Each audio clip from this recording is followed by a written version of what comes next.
Hey everyone, Brian Zane here with my review of AEW's All Out pay-per-view. This show took place on a Saturday on a holiday weekend, which is totally throwing off my entire routine because normally I'll watch a pay-per-view on a night before like a school night for my kids, and so, next day I drop my kids off at school and I work and everything. Not only am I waking up tomorrow to another weekend day of Sunday, but there's one after that? Oh boy, my entire routine's totally thrown off. Anyway, this was the last pay-per-view before AEW goes on TNT on October 2nd, so lots riding on this show. It needs to really build up a lot of momentum for that TV debut. Did the show pull it off? I will let you know with my thoughts. Beginning with the buy-in, the pre-show's first match is the Women's Casino Battle Royal, in which the winner gets a shot at the Women's Championship on October 2nd. One of my favorite moments in this matchup is Leva Bates in the first group. She is almost eliminated, but she's able to get back in the ring on a series of stepping stones of books. I thought that was just brilliant. Her and Peter Avalon working that gimmick really well there. Nyla is the story here for this match. Nyla Rose, she's in that first group and she eliminates everyone in her suit, and then we get more people coming in as the match goes on. We get a lot of storyline follow-up in this matchup. We see not only Allin taking on Brandy Rhodes a couple of times, also Britt Baker and Bea Priestley, some unfinished business after Bea rung Britt's bell at Fight for the Fallen not too long ago. We also see Awesome Kong as the muscle for Brandy, but when Kong is being detained by three other ladies, that allows Brandy to be eliminated. It's cool to see Nicole Savoy, star of Shimmer, on this show. Also Teal Piper making her big, much ballyhooed AEW debut, daughter of Roddy Piper. She didn't do much in this match though. She does like an eye poke, sleeper hold combo. Then she's eliminated through the middle rope. She leaves the ring through the middle rope, but we never see her again. She was never eliminated, but she's just gone forever. Okay. And speaking of Shimmer, Mercedes Martinez drew the Joker's card. She gets a huge ovation. Of course, Shimmer runs a lot in Illinois, so great place for her to make her AEW debut with a crowd that's very open to her. I hope this means she gets signed to AEW because she's really great. We get this face-off between like Nyla Rose and Jazz and Awesome Kong and ODB, who by the way was a pleasant surprise to see her in the Battle Royal. So we get this face-off between all four of them, and it's cool for like a second, but they never really follow up on that. The match ends when Britt Baker eliminates Bea Priestley, and shades of the 92 Royal Rumble. Bea is grabbing Britt's arm from the outside, which allows Nyla to capitalize, dumps Britt Baker out of the ring. We don't get a surprise swerve ending with Teal coming in. She's just gone. We don't see her ever again.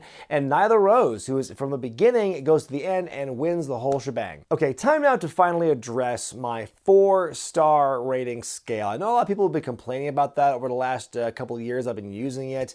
And so watching this show and finally realizing for the first time, I had so many matches on this show that were ranked, in that 4-star system. So similarly, even though they were all kind of different in their own way, and I wouldn't want to give it the 4-star treatment, but it's not a 3-star match either. So I basically decided that starting for this show, henceforth, I'll be adopting a traditional 5-star system because I feel that it's a more accurate way of at least rating this show and will hopefully work for better ratings for future shows. Don't ask me to retroactively change my ratings for previous shows because that's a huge pain in the ass. I don't want to deal with that. Anyway, I give this match 2.5 stars out of 5. It's a big win for Nyla. I've been saying for a while that she's always been booked like this unkillable monster, but she ultimately loses the matches that count, and so I think this is kind of a good way to make up for those previous losses. And so her to be in the Women's Championship match makes sense. She's been booked as this real legitimate threat, so I'm glad to see her in that position. And like I said, good to see some storylines followed up as well. It wasn't just this non-story kind of thing, although I do think that the format of the Casino Battle Royal needs to be fine-tuned a bit. Felt that was kind of clunky at spots. And also one more thing I'm going to say, if you're going to be one of those smart asses in the comment section who goes, a man won a women's battle royal, you should just stop right now. You're embarrassing yourself. In your pre-show main event, Private Party take on Angelico and Jack Evans, and much like I predicted there'd be flips and there'd be dips. So many going on in this matchup here. One particular moment that wasn't exactly a move, but I was just kind of like taken aback by the athleticism was Mark Quinn doing a coast-to-coast tag out to Isaiah Kennedy. He was on one corner and had to springboard all the way to the other side for it. And also, I up until the last week or so, I was under the assumption that it was Mark Quentin was his name, not Mark Quinn. I feel like an idiot. Nobody corrected me. Anyway, also Mark Quinn, his amazing shooting star press, one of the best I've ever seen. I think I brought that up in Fyter Fest as well. Hurricane Rana into the cutter in midair on Angelico for Private Party to win this one. I give it 3 stars out of 5. 'Twas a flippy match indeed. Not much in the way of story, and also not as clean as could be, but still pretty fun. After the match, we get a show of respect between the two teams, but oh, a swerve as a heel turn from the Dayglow boys as they beat down Private Party after the match. Makes sense for them to be frustrated like that because they have lost all of their matches up to this point, so maybe they're going to find their edge and finally show everyone what they're capable of doing. I think it's nice to, it's a nice little tag team storyline, at least, going into their TV debut in October. In the pre-show, we also see a vignette for someone named Wardlow coming to the show, and I had never heard of this guy before. I had to look him up. Apparently, he's someone who works on the East Coast, primarily in the Pennsylvania area, so what I saw of him, I was impressed by. His vignette certainly made him look like $1 million. It was almost like Cage-esque from Lucha Underground, so really curious to see what Wardlow can do from here. First match of the official show sees SCU take on the Dinosaur Express. That is the new name for Jungle Boy, Marco Stunt, and Luchasaurus. One thing I noticed for the first time here on commentary was they seem to alternate between calling him Jungle Boy and Jungle Jack Perry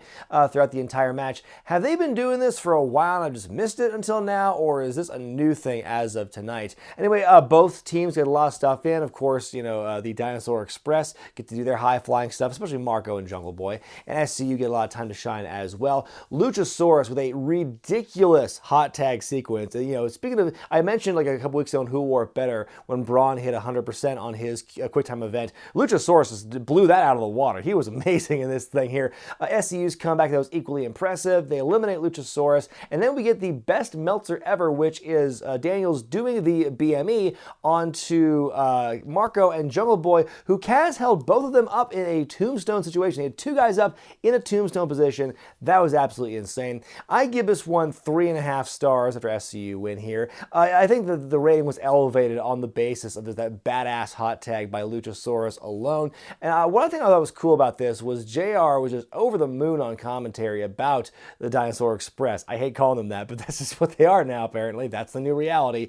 But he was really over the moon about all 3 of those guys, say, they're a great team, and they could each have single success in AEW. Really putting them over as stars, which is great. In a match that I think a lot of people, myself included, were surprised to see on the show this early, Kenny Omega takes on the Bastard Pac, though I bet, it's probably this early in the card because the oomph of the match is probably diminished greatly after Jon Moxley was forced to withdraw from it, so there you go. A lot of time was spent on the outside with these guys before Pac gets the advantage. And it's very back and forth too. I say get the advantage, but it never lasts very long. These guys bring a lot of high-flying moves that at times look dangerous, but it's never their fault. I think the issue is the distance between the edge of the ring and the barricade is too small, and these guys used to do these big old dives, so they're just crashing into the barricades a couple times. I thought Pac broke his leg at one point, hits the moonsault off the top rope on the outside, and his leg just clatters into the barricade, or it just barely goes right in between the openings of the two. That was really scary looking. Say what you will about WWE for whatever, but at least they've got that distance right between the ring and the apron. They have all the room in the world to do all their flying stuff, and this one felt like not just this match, but also a couple times throughout the night we saw that as well. Feels like there are fewer V triggers in this match than I feel that there were with Kenny's match with Shima last month, which is one of the things that stuck in my craw about that matchup. We are seeing a lot of variations of German suplexes throughout the thing as well. Ultimately, Kenny goes to the one-winged angel. Pac is able to block it and reverse into the brutalizer, which is his name for the Rings of Saturn. So like a standing version of it. It's really cool. Kenny ultimately just passes out and the referee calls the match, and Pac wins in kind of a shocker. I give this one 4 stars out of 5. Very surprising ending to this one. I did not see it coming for it to end that way. Definitely had a lot of big moments in the match, but it felt kind of rough to me at times. Part of it was due to the crashing into the barricade. The rest of it, it's hard for me to explain. I just felt like I was expecting more in this matchup. But then again, it was a match with not a lot of heat to it, and it was done such short notice, so I have to forgive him for that. It is early in the show. You don't want to kill the crowd entirely, so maybe that's why they kind of held things back. Perhaps in the way they booked it, I would imagine there's room for a rematch down the line, so maybe they're saving more of that for later. Cracker Barrel Clash up next as Joey Janela and Darby Allin and Jimmy Havoc are in a triple threat match here. And, you know, it's balls to the wall insanity from the very beginning. These three guys are in a match that completely lets them excel here. In the first 2 minutes of the match, Jimmy Havoc is tied to a chair with duct tape, thumbtacks poured in his mouth, and then it's duct taped shut. And eventually Darby dives onto him and he can rejoin the match there. At one point, Janela takes a shot at Jim Cornette by grabbing and then throwing away a tennis racket in the middle of the matchup here. Havoc finally gets some of his famous stuff in with the paper cuts and the staple gun and whatnot. Havoc with a monkey flip onto Janela while Janela's sitting on a chair, and he's a full rotation and Janela just lands legs down the chair perfectly. That was an amazing moment. The bad boy living up to his reputation of seemingly wanting to kill himself in every match he's in. At one point, he actually hits Darby with this Canadian Destroyer over the ropes to the outside through a table, and then the next thing he does, he goes for a moonsault from the top rope to the outside, but Havoc moves and he totally eats shit. He takes a thumbtacked skateboard to his back. He's just taking all this abuse here. Speaking of abuse, the craziest spot in this match is the very end here where Darby grabs one of the Cracker Barrels. He gets the top rope, holds it behind his back, does the coffin drop toward Havoc onto the stairs on the outside. Havoc moves again, and then Darby just completely splats on the steel stairs with the barrel underneath him. Havoc hits a top rope superplex onto Janela onto like a small part of the barrel, hits the acid rainmaker onto the rest of it, and Jimmy Havoc actually wins this one. Kind of a dark horse victory for him, which I'm very happy about. I give this one 4.5 stars out of 5. Say what you will about the match style. You might think that this match is everything wrestling is against or whatever, but I was wowed and entertained and a lot more impressed with what I saw in this matchup than I saw with Kenny Omega versus Pac, which I know is sacrilege to a lot of people. It was like horrifying to watch, but it's also fun at the same time. It's really this car crash you just couldn't look away from. And like I said, cool to see Havoc finally win. I said in my predictions video, I think he's being kind of like in the background of a lot of things, kind of underutilized in all these multi-man matches he's been in, but he actually got a lot of time to shine here. He was such a focal point from the very beginning with his staple gun being tied to the chair, and for me, this big win, I think it was really cool. But then on commentary, Jim Ross totally kills the mood by saying that these guys aren't going to make it to 50. I'm like, good Lord, I hope you mean they're not just going to wrestle till 50. I hope they live a lot longer than that. Up next, the Best Friends take on the Dark Order, where the winner gets a first round bye in the forthcoming AEW Tag Team Title Tournament. Crowd is definitely lukewarm toward the Dark Order in particular, but this whole match, like the first half of the match, definitely a huge come down from a lot of the matches we had seen before this, the last two especially. Although it does ramp things up near the end, really cool tandem stuff, especially from the Dark Order. The Creepers just kind of like appear and disappear in the match depending on the plot. Like you won't see them for ages and all of a sudden, oh, here all of them are at ringside for this next spot, and then they're just gone again. Evil Uno and Stu Grayson hit their double team fatality finisher to win the match and get that first round bye. I'm going to give this one 2 stars out of 5. It is the weakest match of the bunch on the night. Not to say it's a bad match, but there's a lot of factors going against it. One, you know, the Dark Order, people don't really get them yet. I think they still haven't really explained to us what the Dark Order is, what they're about, what their motives are, where they come from, whatnot. And then all of that, also this position on the card, being right after those two just big, you know, soul-draining matches from earlier. And yeah, just the match not being, the emotional stakes weren't as high. I think those were all these things working against it. So that's why the match I don't think was that good. But I think it did ramp up near the end. Not a terrible match, but just, it's, you know, a lot of things working against it. After the match, though, the baddies continue their beat down. They're starting to carry Trent up the ramp. The lights cut out. They come back up, and it's Orange fucking Cassidy. I was watching in this office with Jay Biggs and Chris, Ian the Know-It-All fan here, and I literally just went, yay, when Orange Cassidy showed up. I was so happy, and they just kind of looked at me when I said that. But yeah, he, with his hands in his pockets, does a big dive to the outside onto the Dark Order and the Creepers. So amazing. And what's actually the topper to that, he saves the Best Friends, and they do the Best Friend hug with Orange right in between them with the Rainmaker snap zoom, and that was perfection. So really fun debut for Orange Cassidy. And I think that's, you know, this AEW and their audience is like tailor-made for Orange Cassidy, because those fans are in on the joke. And I, you know, a lot of people complain about, you know, AEW and their chances for mainstream success because, you know, people are going to be confused by all these things. I think that if you've got a crowd that's as receptive to a lot of what we saw on this show as these people, I think that your average casual fan who might not know about AEW and might say, what is Orange Cassidy? I don't get that. But when they see the fans react to him in that way and they totally embrace him and accept him, that goes a long way into the casual fans who don't know about these characters embracing and accepting them. They might learn things later later on what this guy's all about, how he's so different from everyone else. But I think the fact that the fans embrace him so early on, so positively, I think helps. It helps kind of like mold their perception early on. Hikaru Shida takes on Riho in some Joshi action up next with a new development as of Saturday. They announced during the show that the winner of this match will be the other side of the AEW Women's Championship match equation alongside Nyla Rose at the TV debut on TNT. So big new stakes involved in this matchup. A little unfortunate they had to wait this long for us to find out about that, but be that as it may, very, very, very good match. These two just go to war on each other here. Very physical match. You can't have a Joshi match without big stomps and kicks and half crabs for some reason. Riho with his big double stomp onto Hikaru on the apron, and Hikaru with a great deadlift suplex from the outside in. The finishing sequence was absolutely amazing. Hikaru with this huge backbreaker onto Riho, who kicks out. Riho responds with this absolute dizzying array of flips and spins around Hikaru's body, finally hitting her with a roll-up and winning. And so yeah, the whole ending sequence was just such a joy to watch.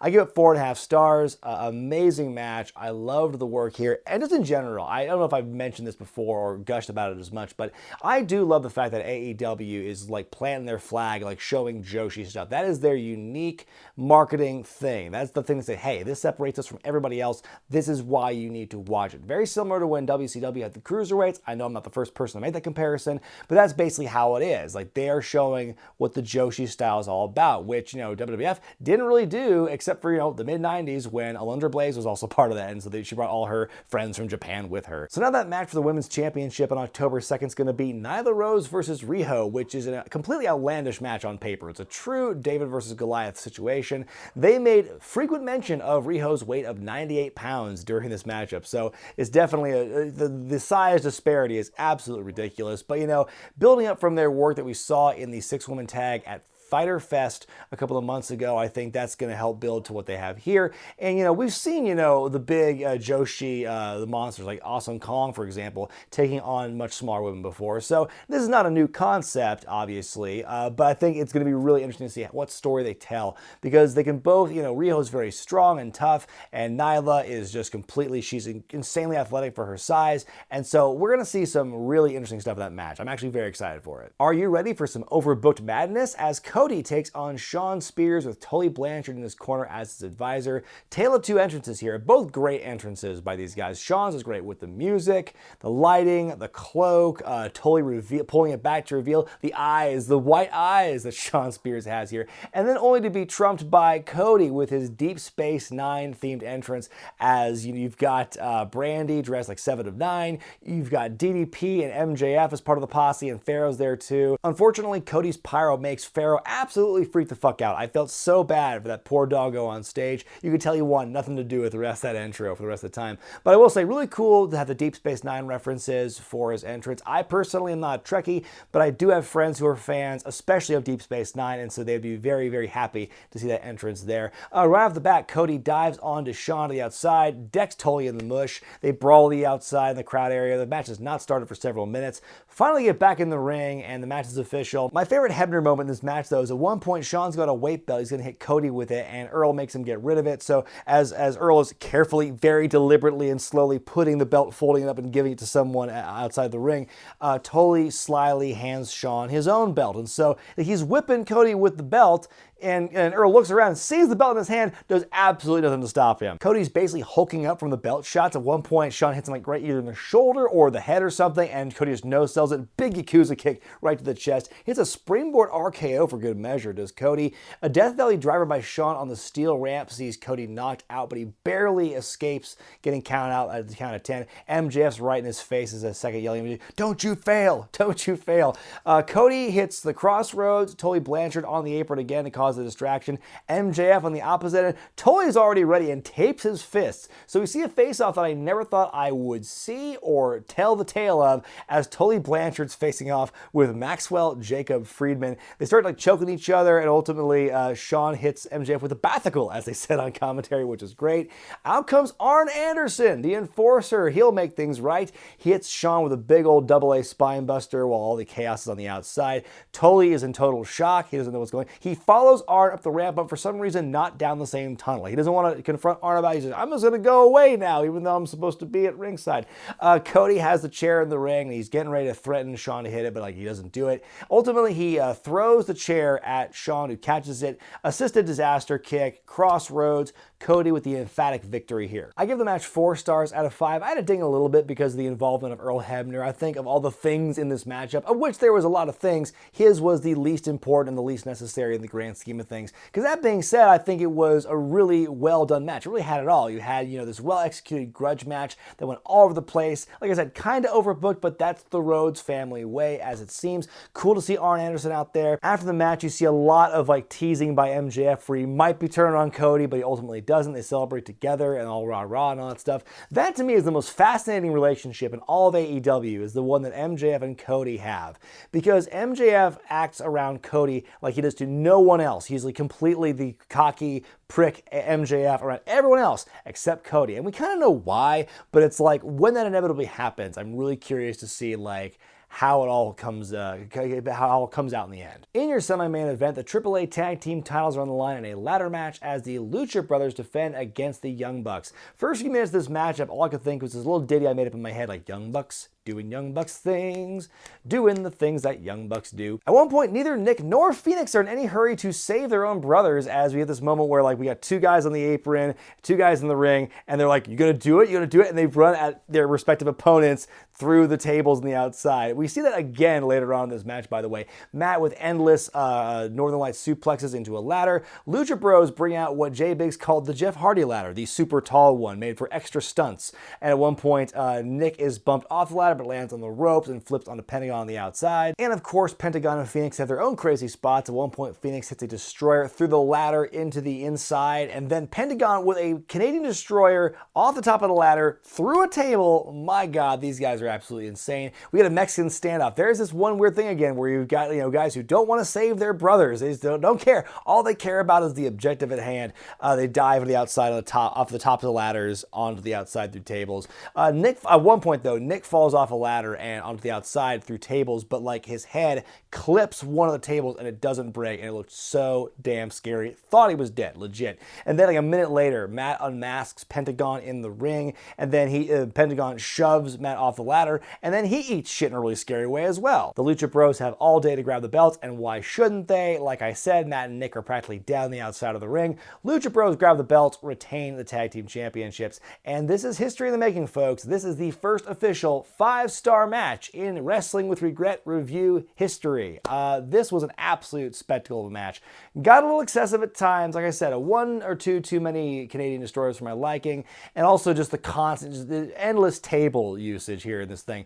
But it was just constantly exciting, and also constantly kind of makes you feel alive to be feeling nervous about the well-being of wrestlers in these crazy matches here. Afterwards, 2 guys in president masks show up and they beat up the champs and Matt Jackson. They unmask, and it's Santana and Ortiz of LAX. After a lot of rumors, this basically confirms it. These guys are now part of AEW, which is going to be great because I've seen these guys wrestle. Of course, I think their stuff with the Lucha Brothers and Impact was terrific, and them and the Young Bucks and the Lucha Bros all in the same company under one roof. That's going to be completely insane. Not to mention the other tag teams you've got in the division, but the tag team scene is definitely heating up in a major way after this. Main event time as Hangman Page takes on Chris Jericho to see who will be the first AEW World Heavyweight Champion. Big congratulations in order for Aubrey Edwards, who is officiating this match. I think she is now the first female to referee a World Championship match, so big ups to her there. This match, it's really hard. I don't think it was that great of a match. Hangman Page still not fully clicking with the fans here. At one point, though, he does go for a shooting star off the apron, and Jericho catches him with a code breaker, which is a pretty cool moment. Jericho's working the arms in front of Page's family, who's all ringside. All the greatest hits for Jericho here as far as his shitty heel persona. He rings the bell for himself. He hits all his old poses and everything. It's like he's busting out the greatest hits here. We get a stupid idiot chant followed by some dueling Y2J and Hangman chants. So Page is finally starting to get the fans on his side at this point in the match, though. Then things just take a weird turn because Hangman hits an elbow to Jericho's eye. Jericho rolls out of the ring. He comes back up to reveal he's bleeding. He does a victory lap around the ring, showing everyone he's bleeding and everything. At this point, the crowd does not know how to react. Like a stun spell was cast over the entire arena because all of a sudden the crowd was just dead for everything. Everything in the ring was in slow motion. Paige was like getting retribution and attacking Jericho's eye, the same eye that Paige had injured back a month ago. But like fans don't give a shit about any of this. All of a sudden they were just like dead for a while. It was the most bizarre feeling I ever had watching a show before, where all of a sudden in the middle of this main event, everything just like stops. Time stands still. No one gives a shit. It was really weird. Paige even hits the last shot lariat. The crowd is meh. Walls to Jericho applied. Crowd is equally meh. Jericho then heels on the referee and Aubrey doesn't back down. And like with Hebner, I don't like when we get this kind of interaction, whether it's Aubrey or Earl or anyone. I don't like it when the referee, you know, does that whole thing with the wrestler. I don't think, the story's not about the referee. It's not about them. So like, just keep them out of the storytelling in general, unless something in the plot really requires it. But even then, I mean, it's like, I'm kind of like, I'm on the fence about even that kind of condition. Jericho catches the buckshot into a code breaker, a kick out, Paige with a dead eye, and a kick out, which is pretty surprising.